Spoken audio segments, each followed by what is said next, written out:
ಪುತ್ತೂರಿನ ಹಿಂದೂ ಸಂಘಟನೆಯ ಕಾರ್ತಿಕ್ ಮೆರ್ಲಾ ಎಂಬವರ ಹತ್ಯೆ ಆರೋಪಿಯ ಮೇಲೆ ಬೈಕ್ನಲ್ಲಿ ಬಂದ ದುಷ್ಕರ್ಮಿಗಳ ತಂಡವೊಂದು ಕೊಚ್ಚಿ ಕೊಲೆಗೈದ ಘಟನೆ ಬೆಳ್ಳಾರಿ ಸಮೀಪದ ಪೆರ್ಲಂಪಾಡಿಯಲ್ಲಿ ನಡೆದಿದೆ.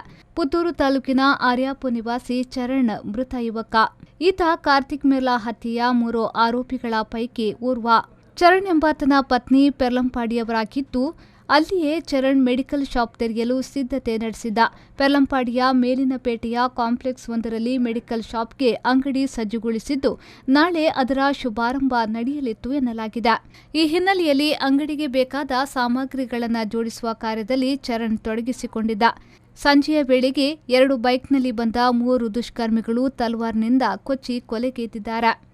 2019 ಸೆಪ್ಟೆಂಬರ್ 4ರಂದು ರಾತ್ರಿ 10 ಗಂಟೆಯ ಸುಮಾರಿಗೆ ಗಣೇಶೋತ್ಸವದ ಪೆಂಡಾಲ್ನಲ್ಲಿ ಕಾರ್ತಿಕ್ ಮೆರ್ಲಾ ಹತ್ಯೆ ಮಾಡಲಾಗಿತ್ತು.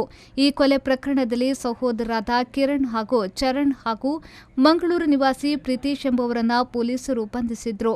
ಚರಣ್ ಹಾಗೂ ಕಿರಣ್ 2 ವರ್ಷಗಳ ಹಿಂದೆ ಜಾಮೀನಿನ ಮೇಲೆ ಬಿಡುಗಡೆ ಹೊಂದಿದ್ರು.